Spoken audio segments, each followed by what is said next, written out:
Hi, my name is Dr. Jeff Borden, and today I want to talk to you about storytelling.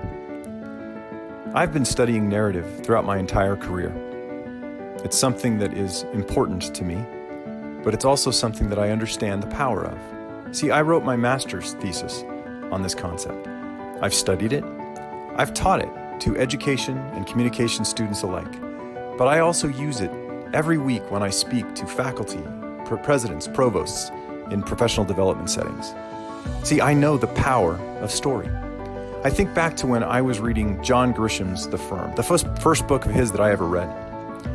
When I was reading that book, I was trying to uncover all the clues. I was running around the Caribbean, being chased by the mafia. I was kissing the pretty girls. See, I was the main character, Mitch.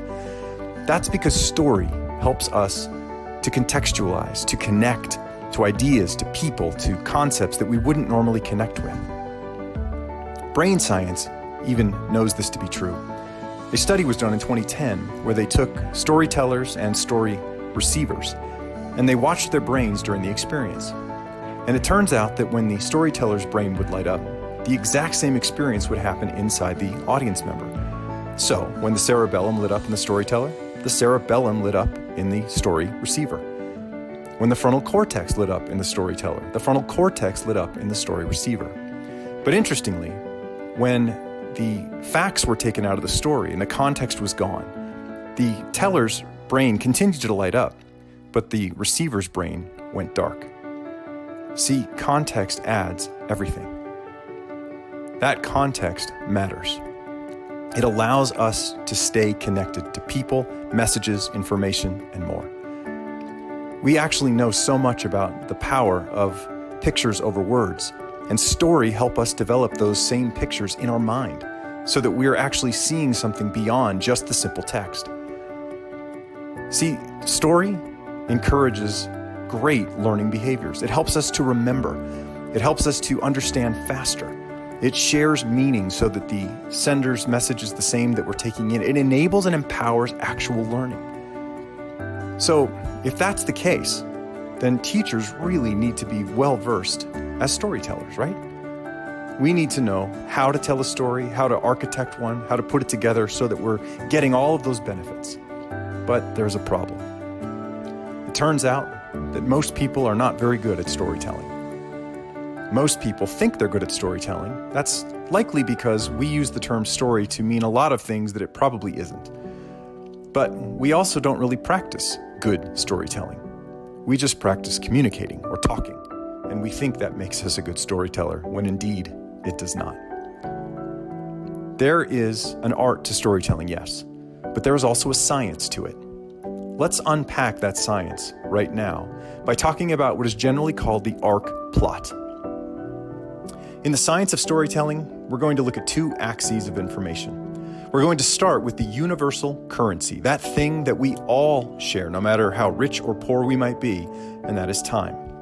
Whether you're reading a 35-chapter novel, watching a 2.5-hour movie, or you're listening to a 2-minute or a 20-minute talk from a person who's telling a story, time is the universal thing that binds that.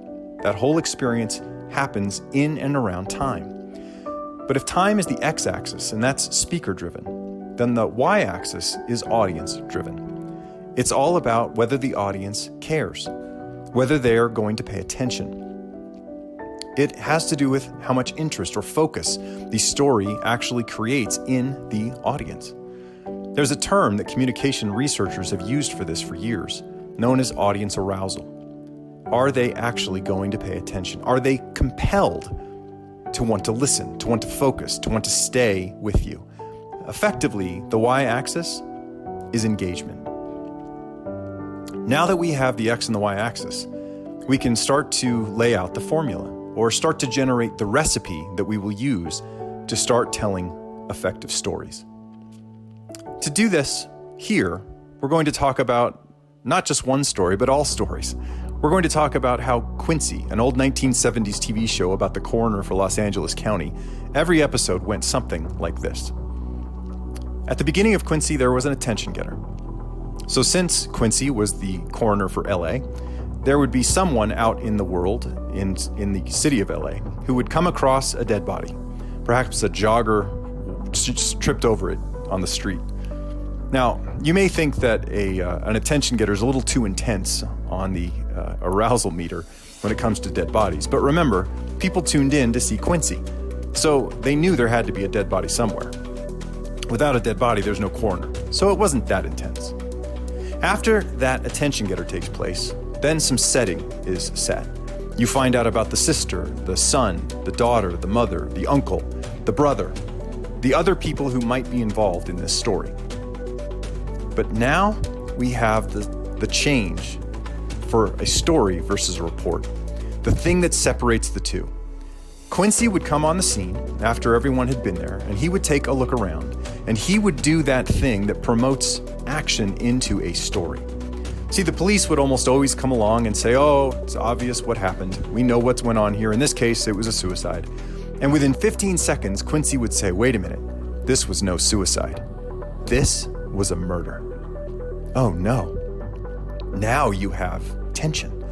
Now you have questions. Now you have conflict.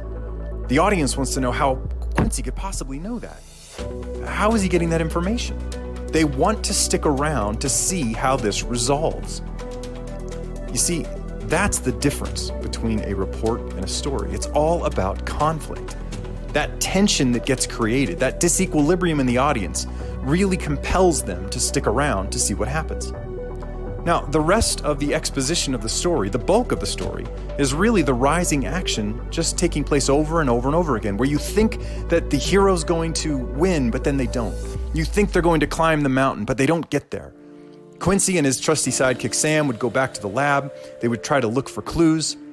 They would go out into the world. Maybe they would go to the person's apartment, look around to see if they could find something that would help them understand just how to prove what they were asserting.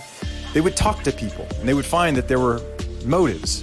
And you'd think, oh, that's it. But then suddenly everybody's got a motive. And so it wasn't it. There was question after question after question that wouldn't lead to the right answers at the end. And it eventually seemed like, oh my gosh, all is lost. That's called the falling action. Right near the end, you come to think it's not going to happen. Quincy would almost get fired, or Quincy would not trust his own convictions, until that moment that takes place where you realize, oh ho, it actually was the uncle. You now have that piece of information that allows you to say, I get it. I feel better. Now, there was always a short car chase, and then the story was essentially over, because now you have resolution. The tension is gone. You can just get out with a small outro by saying, here's what happened this week. See you next week.